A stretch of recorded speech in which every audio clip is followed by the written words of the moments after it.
কাল শেখ হাসিনার মামলার রায় সম্প্রচার হবে সরাসরি। দণ্ডিত আসামির সম্পদ বাজেয়াপ্ত করে শহীদ ও আহতদের পরিবারকে দেয়ার আবেদন। ট্রাইব্যুনাল ওনার বিরুদ্ধে শাস্তি প্রদান করেন তাহলে আমরা আরেকটি কনভিকশন ওয়ারেন্টের আবেদন ইন্টারপোলে আবার পাঠাবো তার বিরুদ্ধে রেড নোটিশ জারির জন্য। বাস অ্যাম্বুলেন্স সহ বিভিন্ন স্থাপনায় আগুন, 2 জেলায় গাছ ফেলে মহাসড়ক অবরোধের চেষ্টা। অরাজকতা বরদাস্ত করবে না আইন শৃঙ্খলা বাহিনী। ফ্যাসিস্ট হাসিনার রায় ঘোষণা নিয়ে দেশে বিশৃঙ্খলা তৈরির চেষ্টা করছে একটি মহল, বললেন মির্জা ফখরুল। সবাইকে রুখে দাঁড়ানোর আহ্বান। মহল এটা নিয়ে বাংলাদেশে আবার একটা নৈরাজ্য সৃষ্টি করার জন্য পায়তারা করছে। আমাদের আজকে রুখে দাঁড়াতে হবে। প্রধান উপদেষ্টার ভাষণে 8 দলের দাবি আংশিক পূরণ হয়েছে। আন্দোলন চালিয়ে যেতে শিগগিরই নতুন কর্মসূচি ঘোষণা, জানালেন জামায়াত নেতা। আরো 12 রাজনৈতিক দলের সাথে নির্বাচন কমিশনের সংলাপ। অবাধ ভোটের জন্য আচরণবিধি মেনে চলাই সবচেয়ে জরুরি, বললেন সিইসি। কখনোই কান্না আমি কখনোই করি না। ওদের জিজ্ঞেস করি আমি কতটা টাফ একটা মেয়ে, আমার মা বাবার জন্য আমার এত কষ্ট লাগে। সামাজিকভাবে হেয় করার প্রতিকার চাইলেন টাইগ্রেস অধিনায়ক জ্যোতি। জাহানার প্রতি অন্যায় হলে বিচার কামনা, গ্রুপিং কিংবা বাড়তি সুবিধা নেয়ার অভিযোগ নাকচ। আমাকে কেন এভাবে মানুষের সামনে নোংরা বানানো হলো? হোয়াই যে যেখানে আছে ভালো থাকুক, তারা যদি কারোর সাথে কোনো অন্যায় হয়ে থাকে সেটা সুস্থ বিচার হোক।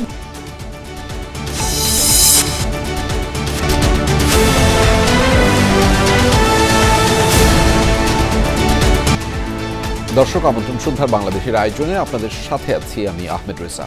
এতক্ষণ শিরোনাম দেখছিলেন, এবার জানাচ্ছি বিস্তারিত। জুলাই গণঅভ্যুত্থানে গণহত্যার মামলায় কাল শেখ হাসিনার রায় ঘোষণা করবে আন্তর্জাতিক অপরাধ ট্রাইব্যুনাল। দেশি বিদেশি গণমাধ্যমে এটি সরাসরি সম্প্রচার করা হবে, জানিয়েছে প্রসিকিউশন। প্রসিকিউটরদের আশা, নারী হিসাবে রায়ে কোনো ধরনের অনুকম্পা পাবেন না শেখ হাসিনা। সাজা ঘোষণার পর আসামিদের সম্পদ বাজেয়াপ্ত করে গণঅভ্যুত্থানের শহীদ ও আহতদের পরিবারকে দেয়ার আবেদনের কথাও জানায় প্রসিকিউশন। জুলাই আগস্ট গণঅভ্যুত্থানে নিহত হয়েছেন কয়েকশো মানুষ, আহত হয়েছেন প্রায় 20,000। শিশু থেকে বয়স্ক কেউ বাদ যায়নি নৃশংসতা থেকে। মানবতা বিরোধী এমন অপরাধের প্রথম কোনো মামলার রায় ঘোষণা করতে যাচ্ছে আন্তর্জাতিক অপরাধ ট্রাইব্যুনাল। আসামি সাবেক প্রধানমন্ত্রী শেখ হাসিনা, সাবেক স্বরাষ্ট্রমন্ত্রী আসাদুজ্জামান খান কামাল ও সাবেক আইজিপি চৌধুরী আবদুল্লাহ আল মামুন। কি সাজা হতে পারে তাদের, তা নিয়ে সর্বমহলে আছে নানা জল্পনা। ট্রাইব্যুনালের প্রসিকিউশন ব্রিফিংয়ে জানিয়েছে, এই মামলার রায় ঘোষণা সরাসরি সম্প্রচার করবে বাংলাদেশ টেলিভিশন, ট্রাইব্যুনালের ফেসবুক পেজ ও আন্তর্জাতিক সংবাদ সংস্থা রয়টার্স। এছাড়া রাজধানীর কয়েকটি পয়েন্টে বড় পর্দায় রায় ঘোষণা সরাসরি দেখাবে সংস্কৃতি মন্ত্রণালয়। আমরা আশা করছি যে কালকেই এই ট্রাইব্যুনাল উক্ত মামলার রায় ঘোষণা করবেন। প্রসিকিউশনের পক্ষ থেকে আমরা এই মামলার রায় রিসিভ করার জন্য প্রস্তুত আছি। প্রসিকিউটর গাজী এমএইচ তামিম মনে করেন, অপরাধের মাত্রায় নারী হিসেবে অনুকম্পা পাওয়ার সুযোগ নেই শেখ হাসিনার। রায় প্রদানের ক্ষেত্রে নারীকে আমাদের সাধারণ আইনেও কোনো আলাদা প্রিভিলেজ দেওয়া হয়নি, আর আমাদের এই আইনেও কোনো আলাদা প্রিভিলেজ নেই। অর্থাৎ রায় প্রদানের ক্ষেত্রে আসামি নারী হোক পুরুষ হোক, তিনি তার অবস্থানে থেকে কি অপরাধ করেছেন সেই অপরাধের গ্র্যাভিটি বিবেচনা করে শাস্তি প্রদান করা হবে বা মামলা প্রমাণ না হলে খালাস প্রদান করা হবে। কালকে যদি রায় হয় এবং রায় যদি ট্রাইব্যুনাল ওনার বিরুদ্ধে শাস্তি প্রদান করেন তাহলে আমরা আরেকটি কনভিকশন ওয়ারেন্টের আবেদন ইন্টারপোলে আবার পাঠাবো তার বিরুদ্ধে রেড নোটিশ জারির জন্য। আসামিদের সকল সম্পত্তি বাজেয়াপ্ত করে জুলাই শহীদ পরিবার ও আহতদের দেওয়ার আবেদনের কথাও জানায় প্রসিকিউশন। একটি মানুষের প্রাণের বিনিময় তো আসলে কখনোই দেওয়া সম্ভব না। রাষ্ট্র মাঝে মধ্যে ওই প্রাণের বিনিময়ে তাদের পরিবারকে সচ্ছল করার জন্য যে ব্যক্তিটি দুনিয়া থেকে চলে গেলেন, সে পরিবারে যে কন্ট্রিবিউশনটা করতেন তার কিছুটা পূরণ করার জন্য এই সকল বিধান রেখে থাকেন। রাব্বি হোসেন, যমুনা নিউজ, ঢাকা। শেখ হাসিনার রায় ঘিরে নাশকতা করার চেষ্টা করলে কঠোর ব্যবস্থা নেয়ার হুঁশিয়ারি দিয়েছে পুলিশ। জনগণের সম্পদ ও জীবন রক্ষায় আইনশৃঙ্খলা বাহিনীর পক্ষ থেকে সব ব্যবস্থা নেওয়া হয়েছে। কার্যক্রম নিষিদ্ধ আওয়ামী লীগের নেতাকর্মীরা নাশকতার চেষ্টা করলে পরিণতি ভালো হবে না বলে ডিএমপির পক্ষ থেকে দেয়া হয়েছে হুঁশিয়ারি। স্বরাষ্ট্র উপদেষ্টা জানিয়েছেন, যে কোনো নাশকতা ঠেকাতে প্রস্তুত আছে আইনশৃঙ্খলা বাহিনী। 7 নভেম্বর রাত থেকে রাজধানী ঢাকাসহ বিভিন্ন স্থানে নাশকতায় নামে পতিত স্বৈরাচারের কর্মীরা। গুপ্ত হামলা চালিয়ে বাসে অগ্নিসংযোগ করা হয়। কোথাও কোথাও ককটেলের বিস্ফোরণ ঘটিয়ে জনমনে আতঙ্ক সৃষ্টির চেষ্টা চালায় কার্যক্রম নিষিদ্ধ আওয়ামী লীগের নেতাকর্মীরা। এর মাঝে ময়মনসিংহে দাঁড়িয়ে থাকা বাসে আগুন দিলে চালক অগ্নিদগ্ধ হয়ে নিহত হন। কয়েক জায়গায় ককটেলের আঘাতে আহত হন অনেকে। রাজধানীর মিরপুরে বাসে আগুন দিতে গিয়ে জনতার ধাওয়ায় পানিতে পড়ে মৃত্যু হয় এক যুবকের। এছাড়া তেজগাঁও রেল স্টেশনে একটি বগিতে অগ্নিসংযোগ ও নাশকতা চেষ্টার সময় জনতার হাতে গ্রেফতার হন বেশ কয়েকজন। আইন শৃঙ্খলা পরিস্থিতির অবনতি ঘটাতে ককটেল নিয়ে হাতে নাতে ধরা পড়ে কেউ কেউ। ডিএমপি বলছে নাশকতা চেষ্টার অভিযোগে প্রতিদিনই বাড়ছে গ্রেফতারের সংখ্যা। 3 জন ককটেল তৈরির কারিগরকে কিন্তু হাতে নাতে গ্রেফতার করা হয়েছে।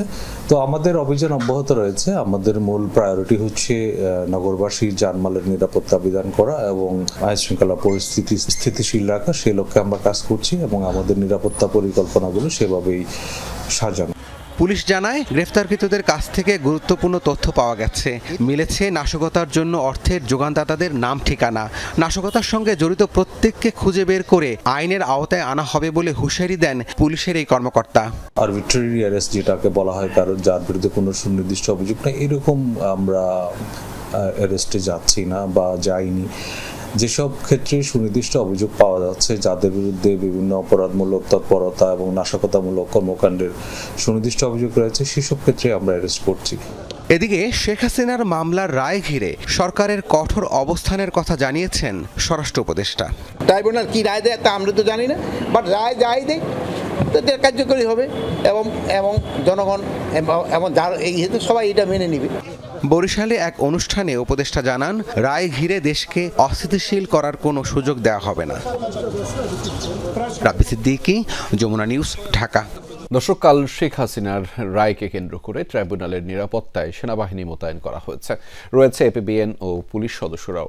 রাজধানীর সার্বিক আইন শৃঙ্খলা পরিস্থিতি সম্পর্কে জানাতে হাইকোর্ট এলাকা থেকে আমাদের সাথে যুক্ত রয়েছেন সহকর্মী তানভীর সিদ্দিক টিপু। তার মাধ্যমে জানাবো সেখানকার সবশেষ পরিস্থিতিগুলো। টিপু, কেমন দেখছেন রাজধানীর সার্বিক পরিস্থিতি? নিরাপত্তার বিষয়ে কি বলছে? নিশ্চয়ই তাদের সাথে কথা হচ্ছে। পুলিশের যে মতামত সেটি একটু জানতে চাই আপনার মাধ্যমে। রেজা, আমি সুপ্রিম কোর্ট এলাকায় রয়েছি এবং আপনি জানেন যে সুপ্রিম কোর্টের পক্ষ থেকে সেনা সদরে একটি চিঠি পাঠানো হয়েছে এবং তাতে বলা হয়েছে যে আগামীকালের রায়কে ঘিরে ট্রাইব্যুনালের আশপাশের এলাকায় যেন যে আইন শৃঙ্খলা বা নিরাপত্তা সেটি যেন বৃদ্ধি করা হয়। এবং কিছুক্ষণ আগেই আমরা দেখেছি যে সেনাবাহিনীর সদস্যরা এখানে টহল দিয়েছেন। একই সাথে আমরা এপিবিএনের সদস্যদেরকে দেখেছি, পুলিশের সদস্যদেরকে দেখেছি। আমি একটু জানিয়ে রাখি যে ঢাকা এবং গোপালগঞ্জ, ফরিদপুর, মাদারীপুর এই অঞ্চলগুলোতে কিন্তু ইতিমধ্যে বিকেল থেকেই মূলত বিজিবি মোতায়েন করা হয়েছে নিরাপত্তার স্বার্থে। এবং আপনি জানেন যে স্বরাষ্ট্র উপদেষ্টা তিনি কিন্তু ঘোষণাই দিয়েছেন, বলা যায় যে যদি আগামীকালকের রায়কে ঘিরে কোনো ধরনের নাশকতা করার কেউ চেষ্টা করে, কোনো ধরনের পরিস্থিতি বিঘ্ন ঘটানোর চেষ্টা করে বা আইন শৃঙ্খলা পরিস্থিতির অবনতি করার চেষ্টা করে, সেক্ষেত্রে কিন্তু তার সকল বাহিনী প্রস্তুত রয়েছে বলে তিনি দাবি করেছেন। এবং আমরা মূলত সন্ধ্যা থেকেই দেখছি যে রাজধানীর বিভিন্ন এলাকায়, বিভিন্ন রাস্তাঘাটে পুলিশের গাড়িগুলো একটু পরপরই টহল দিচ্ছে। আমরা বেশ কিছু সেনাবাহিনীর গাড়ি দেখেছি, সেনা সদস্যদেরকে দেখেছি, তারা শহর মোটামুটি ঘুরে ঘুরে দেখছেন যে কোথাও আইন শৃঙ্খলার অবনতি হয়েছে কিনা বা হচ্ছে কিনা। একই সাথে গুরুত্বপূর্ণ যে স্থানগুলো সেগুলোতেও কিন্তু আইন শৃঙ্খলা বাহিনীর সদস্যরা অবস্থান করছেন, যদিও তেমন কোনো তল্লাশি এখনো দেখা যাচ্ছে না। রেজা, সেই খবরের বিস্তারিত আপনার মাধ্যমে জানছিলাম। ধন্যবাদ টিপু আমাদের সাথে যুক্ত হওয়ার জন্য। জুলাই গণহত্যা মামলার রায় ঘিরে কয়েকটি জেলায় যানবাহন, স্থাপনা এবং স্মৃতিস্তম্ভে নাশকতার ঘটনা ঘটেছে। দুর্বৃত্তরা অ্যাম্বুলেন্সে, ব্যাংকে, বাসে পেট্রোল বোমা ও ককটেলের বিস্ফোরণ ঘটিয়ে কিংবা আগুন দিয়ে পালিয়ে যায়। এতে আতঙ্ক ছড়িয়ে পড়ে এলাকাগুলোতে। 2 জেলায় গাছ ফেলে মহাসড়ক অবরোধের চেষ্টা করে কার্যক্রম নিষিদ্ধ আওয়ামী লীগের নেতাকর্মীরা। শনিবার মধ্যরাতের ঘটনা। সামাজিক যোগাযোগ মাধ্যমে ছড়িয়ে পড়া একটি ভিডিওতে দেখা যায় এক যুবক লম্বা একটি লগির মাথায় আগুন জ্বালিয়ে বগুড়ার শেরপুরের গ্রামীণ ব্যাংকের একটি শাখায় আগুন দিচ্ছে। সাথে সাথে দাউ দাউ করে জ্বলে ওঠে সাইনবোর্ডের বাইরের অংশ। এতে হতাহতের ঘটনা না ঘটলেও আতঙ্ক ছড়িয়ে পড়ে পুরো এলাকায়।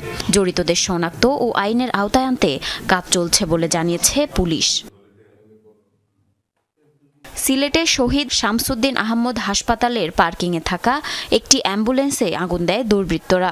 হাসপাতালের সিসিটিভি ফুটেজে দেখা যায় দুটি মোটরসাইকেলে 5 জন তরুণ প্রথমে পার্কিংয়ে প্রবেশ করে, পরে তাদের দেয়া আগুনে পুড়ে যায় অ্যাম্বুলেন্সটি। একই সময়ে কুমারগাঁও বাস স্ট্যান্ডে দাঁড়িয়ে থাকা একটি বাসেও আগুন দেয়া হয়।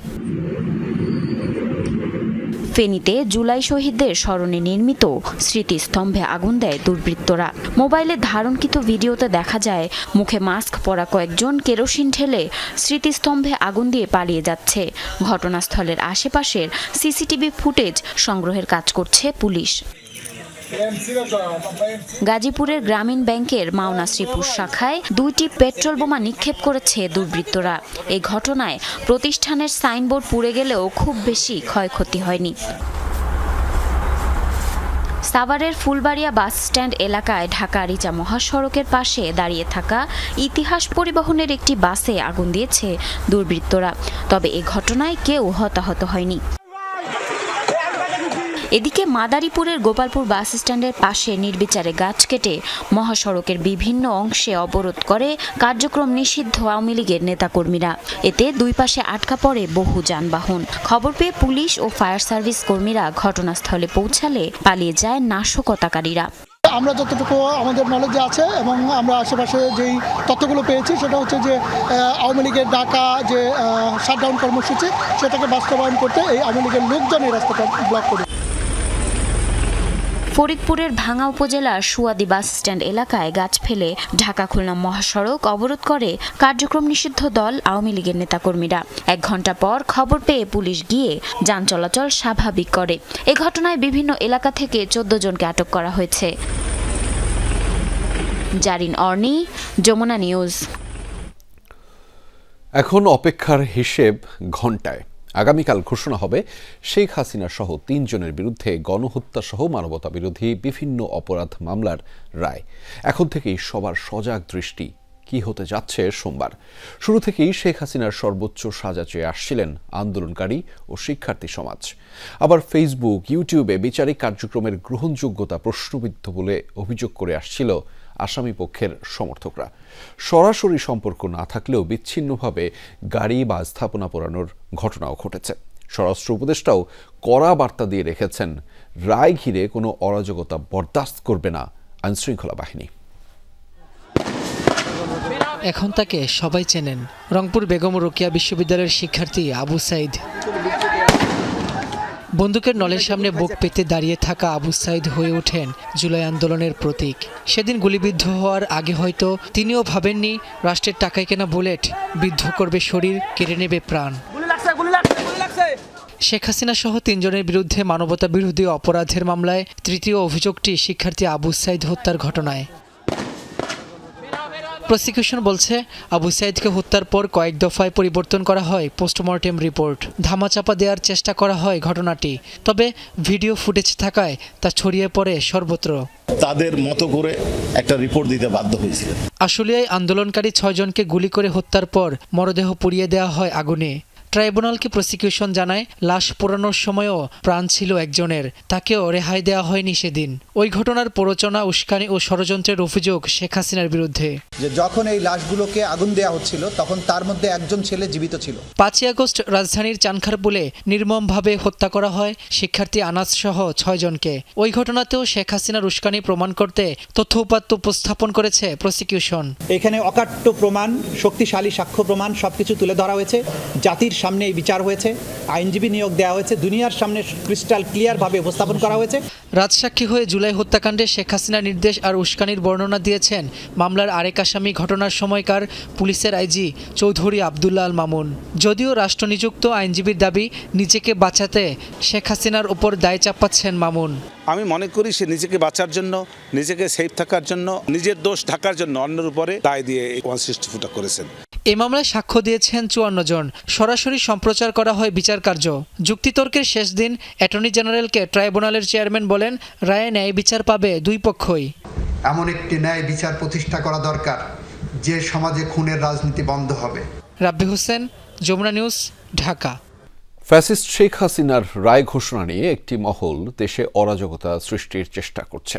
এই অভিযোগ তুলে সবাইকে ঐক্যবদ্ধভাবে তা রুখে দাঁড়ানোর আহ্বান জানিয়েছেন বিএনপির মহাসচিব মির্জা ফখরুল ইসলাম আলমগীর। বিলম্ব না করে নির্বাচন প্রক্রিয়াকে সমর্থন জানাতে রাজনৈতিক দলগুলোর প্রতিও আহ্বান জানান তিনি। বলেন, নানা অনিশ্চয়তার পরও নির্বাচন হওয়ার সম্ভাবনা দেখা দিয়েছে। বাংলাদেশের রাজনীতির ইতিহাসে অন্যতম গুরুত্বপূর্ণ ও প্রভাবশালী চরিত্রের নাম আব্দুল হামিদ খান ভাসানী, যিনি মৌলানা ভাসানী হিসেবে পরিচিত। মজলুম নেতার ৪৯তম মৃত্যুবার্ষিকীতে জাতীয় প্রেস ক্লাবে আলোচনা সভার আয়োজন করে বিএনপি। মহাসচিব শুধু বাংলাদেশের ইতিহাস নয়, ব্রিটিশ শাসনামল থেকে শুরু করে এই অঞ্চলে মৌলানা ভাসানীর রাজনৈতিক প্রভাবের কথা তুলে ধরেন বক্তারা। ব্রিটিশ সাম্রাজ্যবাদের বিরুদ্ধে সংগ্রামের মধ্য দিয়ে তিনি তৎকালীন পরাধীন ভারতবর্ষে রাজনীতি শুরু করেন। ন্যাব ভাসানীর বেশিরভাগই জিয়া রহমানের হাত ধরে রাজনীতি এগিয়ে নেন উল্লেখ করে বিএনপি মহাসচিব বলেন, নানা বিভ্রান্তির পর নির্বাচনের নিশ্চয়তা দেখা যাচ্ছে। অনেকটা বিভ্রান্তি অনিশ্চয়তার মধ্যে দিয়েও কিন্তু এই নির্বাচনের এখন একটা সম্ভাবনা দেখা দিয়েছে যে ২৬ ফেব্রুয়ারি মাসে এই নির্বাচন অনুষ্ঠিত হবে। এখানে কিছু গোষ্ঠী, কিছু মহল বিভিন্ন রকম দাবি তুলে নির্বাচনকে ব্যাহত বা বিলম্বিত করতে চায়। আহ্বান জানাবো সমস্ত রাজনৈতিক দলগুলোর কাছে যারা কাল বিলম্ব না করে নির্বাচন প্রক্রিয়াকে সমর্থন জানিয়ে এই দেশের মানুষের তাদের প্রতিনিধি নির্বাচিত করার সুযোগ সৃষ্টি করে দেওয়ার জন্য। মানবতা বিরোধী অপরাধের মামলায় শেখ হাসিনার বিরুদ্ধে রায় ঘোষণাকে কেন্দ্র করে আতঙ্ক ছড়ানোর চেষ্টা চলছে অভিযোগ মির্জা ফখরুলের।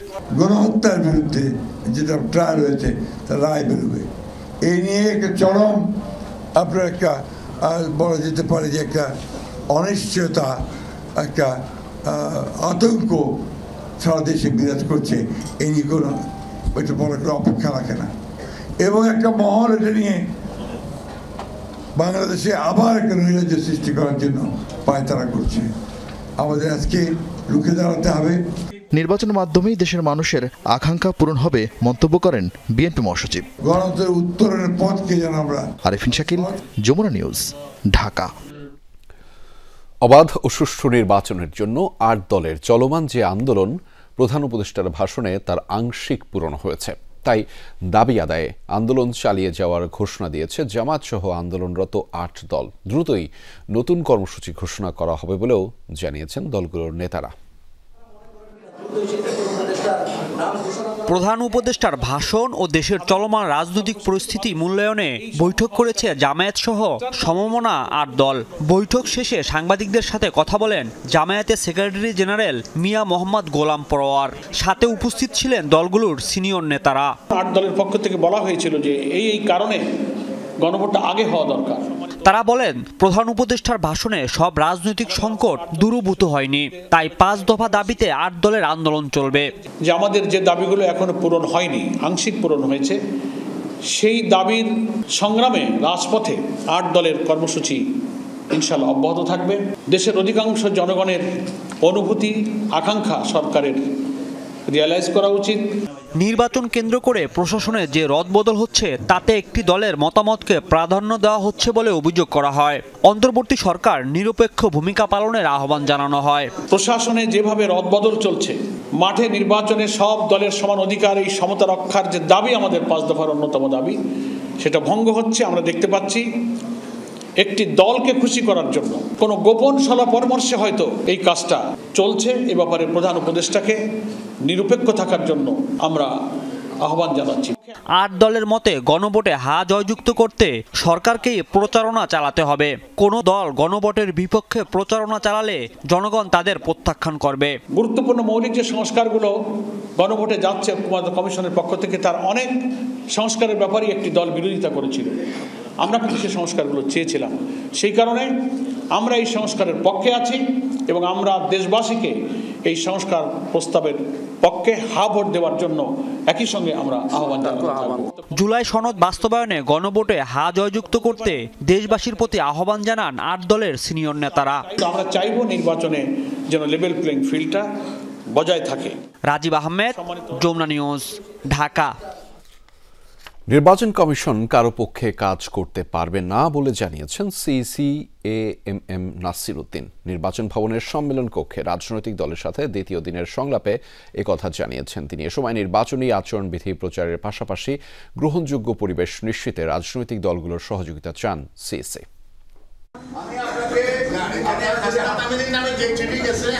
সংলাপের শুরুতেই বাধে হট্টগোল, যার সূত্রপাত ইসলামী ঐক্যজোটের চলমান বিভেদ ঘিরে। দলের দুটি অংশই সংলাপে অংশ নিতে চাইলে এক পক্ষের সাথে আরেক পক্ষের বাকবিতণ্ডা শুরু হয়। এ সময় যাদের কাছে আমন্ত্রণপত্র ছিল না তাদের, অর্থাৎ দলটির সাবেক চেয়ারম্যান মুফতি আমিনের ছেলে হাসনাত আমিনীকে বের করে দেয়া হয় সংলাপ থেকে। নির্বাচন সামনে রেখে রাজনৈতিক দলগুলোর সাথে ধারাবাহিক আলোচনার অংশ হিসেবে রবিবার দ্বিতীয় দিনের সংলাপে বসে নির্বাচন কমিশন। এ সময় কমিশনের উপর আদালতের হস্তক্ষেপ ও নির্বাচনে পেশি শক্তির ব্যবহার বন্ধের দাবি জানানো হয়। আদালত বসে যদি আপনাদেরকে প্রত্যেকটা ঘটনা ইন্টারফেয়ার করতে থাকে তো আপনাদের তো কাজ করারও সুযোগ থাকবে না। সিসি ক্যামেরার বিষয়টা একটু মাথায় রাখতে হবে। নির্বাচনে কালো টাকার ছড়াছড়ি বন্ধ করা, সোশ্যাল মিডিয়ার প্রচারের বিষয়ে নীতিমালা সুস্পষ্ট করতে হবে। বিগত নির্বাচন কমিশনগুলোর বিতর্কিত কর্মকাণ্ড সম্পর্কে বর্তমান ইসিকে সচেতন থাকার আহ্বান জানান রাজনৈতিক দলগুলোর নেতৃবৃন্দ। সেই সাথে সমালোচনা করেন একই দিনে গণভোট আয়োজনের। না ভোটের বিধান সংশোধন না করার জন্য গণফোরাম সুপারিশ করছে। সংখ্যাগরিষ্ঠ ভোটারকে বাইরে রেখে আপনারা ইলেকশন করতে গেলে সে ইলেকশন আপনারা ভালোভাবে করতে পারবেন না। নির্বাচনে কেউ পেশি শক্তির ব্যবহার করতে চাইলে নিজেরাই ক্ষতিগ্রস্ত হবে বলে হুঁশিয়ারি দেন নির্বাচন কমিশনাররা। কৃত্রিম বুদ্ধিমত্তার সঠিক ব্যবহার অপব্যবহার না করার ব্যাপারগুলো কিন্তু বলা আছে। সো আমরা যদি একটু দায়িত্বশীল আচরণ করি সবাই, তাহলে এটার প্রভাব কমানো যাবে। হ্যাভিং সেড দ্যাট, এটা যে পুরোপুরি নাই হয়ে যাবে তা না, বরং প্রবণতা বাড়বে। আমাদের প্রায় 9 লক্ষের মতো আইন শৃঙ্খলা রক্ষাকারী বাহিনীর সদস্য মাঠে থাকবে। সিইসি বলেন, দেশের প্রচলিত আইন ও বিধিবিধান অনুযায়ী যা করণীয় তাই করবে কমিশন।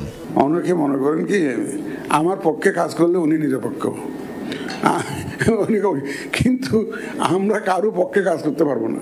এটা পরিষ্কার, কারো পক্ষে কাজ করতে পারবো না। আমাদের বিবেক, দেশের প্রচলিত আইন বিধিবিধান যা বলে সেটা মেনেই আমরা চলবো।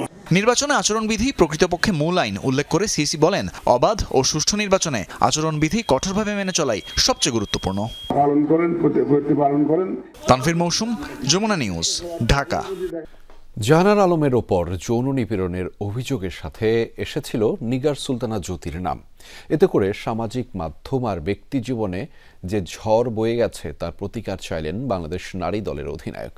বলছেন, জাহানারার সাথে অন্যায় হলে তদন্ত করে তার বিচার হোক, কিন্তু প্রশ্ন তুলেছেন, নারী যখন যোগ্যতা দিয়ে উপরে উঠে আসে কেন তখন তার চরিত্র হননের চেষ্টা হয়?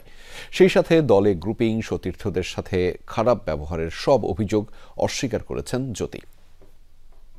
এতটা পরিমাণ মানুষ নিচে নামতে পারে যে মেয়েটার ক্যারেক্টার নিয়ে পর্যন্ত কথা হয়, এটা কেমন কথা?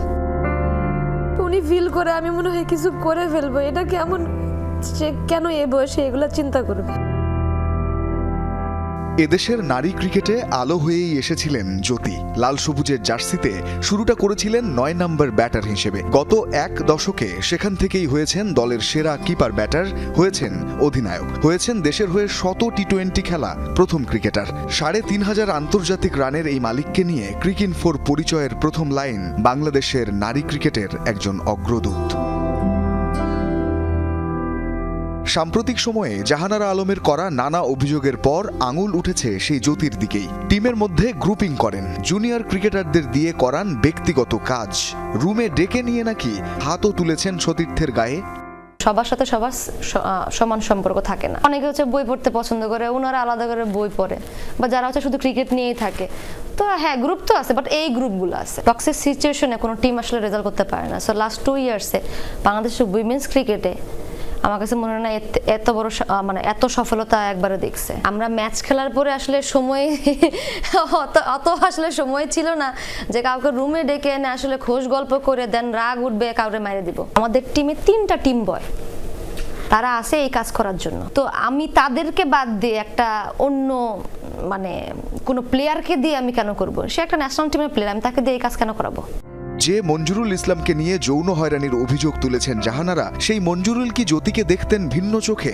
যদি তা না হয় তবে কেন হঠাৎ ভয়াবহ সব অভিযোগের তীর ছুঁড়ে জ্যোতি আর ক্রিকেটকে করা হচ্ছে কলুষিত? আমি রং করছে, আমাকে উনি কথা শুনাইছেন। উনি আমাকে ছাড় দেন নাই কখনো। আমরা প্লেয়াররা না জানি না যে আমাদের শেষ কখন করতে হবে, এটা অনেক বড় একটা বিষয়। কারণ আমাদের কারণ আসলে শেষটা সুন্দর হয় না, ক্যারিয়ারের শেষটা সুন্দর না হওয়াতে দেখা যাচ্ছে অনেক ক্ষোভ থেকেই যায়। সো এই ক্ষোভ রাগগুলো না আমরা প্রকাশ করতে চাই। মা যখন ফোন করে বলেন 7ম শ্রেণীর পাঠ্য বইয়ে তোমার গল্প ছাপা হয়েছে, তখন বোঝা যায় অনেক পরিশ্রমের পর নিজের যোগ্যতায় বানানো একটা জায়গা জ্যোতিকে বানিয়েছে আইকন। আবার সেই গল্পেই যখন দেয়া হয় কলঙ্কের দাগ পরিবারের জন্য, তখন সময়টা নিশ্চয়ই কঠিন।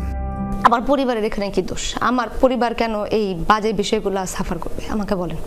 আমার মা বাবা অসুস্থ, তারা যখন এই জিনিসগুলো দেখে বা শুনে, আজকে আমাকে কেন এভাবে মানুষের সামনে নোংরা বানানো হইলো? হোয়াই? যে যেখানে আছে ভালো থাকুক, তারা যদি কারোর সাথে কোনো অন্যায় হয়ে থাকে সেটা সুস্থ বিচার হোক, বাট আমার সাথে যেটা হয়ে গেছে, হয়ে যাচ্ছে, আমি আমার ক্রিকেট ক্যারিয়ারে যে পরিমাণ সম্মান আমি অর্জন করছি সেটা নষ্ট কেন করলো? বলতে পারতো কেন করলো? এটার অ্যান্সারটা আমি চাই ওনাদের কাছ থেকে। একজন ছোঁড়েন অভিযোগের তীর। সামাজিক যোগাযোগ মাধ্যমের যুগে বারুদের মতো জ্বলে ওঠে প্রশ্নগুলো, কিন্তু কিছু প্রশ্ন তো আছে জ্যোতিরও, সেসবের উত্তর দেবে কে? কখনোই কান্না আমি কখনোই করি না। ওদের জিজ্ঞেস করি আমি কতটা টাফ একটা মেয়ে, আমার মা বাবার জন্য আমার এত কষ্ট লাগে। রঞ্জন শান্ত, যমুনা স্পোর্টস। দেশের অর্থনীতি আগের তুলনায় ভালো, যার স্বীকৃতি IMFও দিয়েছে। এমনটা জানিয়ে অর্থ উপদেষ্টা ডক্টর সালেউদ্দিন আহমেদ বলেছেন, মূল্যস্ফীতি 14% থেকে 8% নেমেছে। তবুও কিছু না বুঝেই অনেকেই সমালোচনা করছেন। দুপুরে DRU বেস্ট রিপোর্টিং অ্যাওয়ার্ড অনুষ্ঠানে এসব কথা বলেন অর্থ উপদেষ্টা। এবার ব্যাংক, বিমা ও আর্থিক খাত ক্যাটাগরিতে বর্ষসেরা রিপোর্টার নির্বাচিত হয়েছেন যমুনা টেলিভিশনের সিনিয়র রিপোর্টার আলমগীর হোসেন। প্রতি বছরের মতো এবারও সেরা প্রতিবেদনের জন্য বেস্ট রিপোর্টিং অ্যাওয়ার্ড প্রদান করেছে পেশাদার সাংবাদিকদের সংগঠন ঢাকা রিপোর্টার্স ইউনিটি DRU। এবছর সংবাদপত্র ও টেলিভিশনের বিভিন্ন ক্যাটাগরিতে মোট 27 জন রিপোর্টারকে দেওয়া হয় পুরস্কার। ব্যাংক, বিমা ও আর্থিক খাত ক্যাটাগরিতে বেস্ট রিপোর্টার অ্যাওয়ার্ড পেয়েছেন যমুনা টেলিভিশনের সিনিয়র রিপোর্টার আলমগীর হোসেন। আমি DRUকে কৃতজ্ঞতা জানাই। আমাদের দেশে যে জলবায়ু সংকটটা সেটা আমি তুলে ধরার চেষ্টা করেছিলাম আমার 5 পর্বের যে প্রতিবেদনটি ছিল। DRUকে ধন্যবাদ। পেশাগত জায়গায় এমন একটা অ্যাওয়ার্ড পাওয়ার জন্য নিজেও অনেক আনন্দিত। নিঃসন্দেহে যে কোনো অ্যাওয়ার্ড প্রাপ্তি তো অবশ্যই ভালো লাগার, এটা কাজের স্পৃহাকে অনেক বেশি বাড়ায় দেয়। সাধারণ বীমার অনিয়ম অব্যবস্থাপনা নিয়ে আমি মূলত 3 পর্বের একটি ধারাবাহিক প্রতিবেদন করেছিলাম, তারই স্বীকৃতি দিয়েছে ঢাকা রিপোর্টার্স ইউনিটি। এই জন্য ঢাকা রিপোর্টার্স ইউনিটির কাছে আমি কৃতজ্ঞ এবং অফিস যেমন গুরুত্বপূর্ণ খাতে কাজ করার সুযোগ দিয়েছে অফিসের কাছেও কৃতজ্ঞ। দুপুরে সেগুনবাগিচায় আন্তর্জাতিক মাতৃভাষা ইনস্টিটিউট মিলনায়তনে নির্বাচিতদের হাতে পুরস্কার তুলে দেন অর্থ উপদেষ্টা। এ সময় তিনি বলেন, দেশের অর্থনীতি আগের তুলনায় ভালো অবস্থানে আছে। আন্তর্জাতিক মুদ্রা তহবিলও দিয়েছে সেই স্বীকৃতি। IMF এর রিপোর্ট আপনারা সেখানে আমি দেখলাম যে ওনারা বলেছেন অনেক সমস্যা, বিরাট সমস্যা, কিন্তু প্রাইভেটলি আমাকে বলেছে যে সব কিন্তু বলবো না, সমস্যাগুলি বলবো, ভালো কথাগুলো তোমাদেরকে বলে দিতে হবে। You have done a good job. অনেকই কম হচ্ছে, এটা বেটার।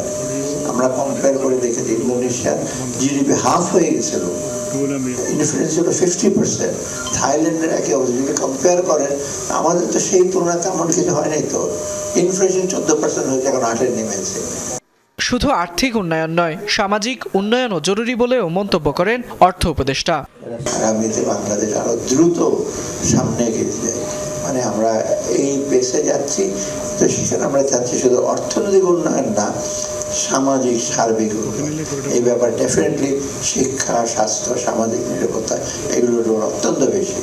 দেশের এই ক্রান্তিকালে সাংবাদিকদের গুরুত্বপূর্ণ ভূমিকার কথা তুলে ধরে গণমাধ্যম কর্মীদের সমালোচনার পাশাপাশি সরকারের ভালো কাজগুলো তুলে ধরার আহ্বান জানান ডক্টর সালেউদ্দিন। ফয়সাল মাহমুদ, যমুনা নিউজ, ঢাকা। প্রায় 10 কোটি টাকা অবৈধ সম্পদ অর্জনের অভিযোগে আওয়ামী লীগের সভাপতিমণ্ডলীর সদস্য ও সাবেক মন্ত্রী মোফাজ্জেল হোসেন চৌধুরী মায়া এবং তার স্ত্রী পারভিন আক্তারের বিরুদ্ধে 2টি মামলার সিদ্ধান্ত নিয়েছে দুদক। বিকেলে এক ব্রিফিংয়ে এই তথ্য জানিয়েছে দুদকের মহাপরিচালক আক্তার হোসেন। জানানো হয়, দুর্যোগ ব্যবস্থাপনা ও ত্রাণ মন্ত্রণালয়ের মন্ত্রী থাকাকালীন সময়ে ক্ষমতার অপব্যবহার করে 1,82,00,000 টাকার অবৈধ সম্পদ অর্জনের অভিযোগ রয়েছে মায়ার বিরুদ্ধে। একই সাথে 16টি ব্যাংক হিসেবে 255 কোটি টাকা টাকার অস্বাভাবিক লেনদেনের প্রমাণ মিলেছে। স্বামীর ক্ষমতা অপব্যবহার করে স্ত্রী পারভিন আক্তারের বিরুদ্ধে 8 কোটি 6 লাখ অবৈধ সম্পদ অর্জনের প্রমাণ পেয়েছে দুদক। একই সাথে তার 36টি ব্যাংক অ্যাকাউন্টে 111 কোটি টাকার অস্বাভাবিক লেনদেনের অভিযোগ আনা হয়েছে। এদিকে রেলের লাগেজ ভ্যান প্রকল্পের নামে রাষ্ট্রের 358 কোটি টাকা ক্ষতি সাধনের অভিযোগ সাবেক ডিজি শামসুজ্জামান সহ 6 জনের বিরুদ্ধে মামলা দায়ের করেছে দুদক। নতুন পোশাকে দায়িত্ব পালন শুরু করেছেন পুলিশ সদস্যরা। তবে নগরীর বিভিন্ন পয়েন্টে আগের পোশাকেই দায়িত্ব পালন করতে দেখা গেছে বাহিনীর অনেক সদস্যকে। পুলিশ হেডকোয়ার্টার্স বলছে 1 থেকে 2 সপ্তাহের মধ্যেই সবার কাছে পৌঁছবে নতুন পোশাক। অন্যদিকে সামাজিক যোগাযোগ মাধ্যমে নতুন পোশাক নিয়ে চলছে নেতিবাচক মন্তব্য। এ ব্যাপারে ডিএমপির মুখপাত্র জানিয়েছেন, পোশাকের রং মুখ্য বিষয় নয়, পোশাকের মর্যাদা রক্ষা করাই পুলিশ বাহিনীর একমাত্র উদ্দেশ্য। বিস্তারিত রাব্বি সিদ্দিকের রিপোর্টে। নতুন পোশাকে দায়িত্ব পালন করছেন পুলিশ সদস্যরা। তবে নগরীর বিভিন্ন পয়েন্টে আগের পোশাকেই দায়িত্ব পালন করতে দেখা যায় বেশিরভাগ পুলিশ সদস্যকে।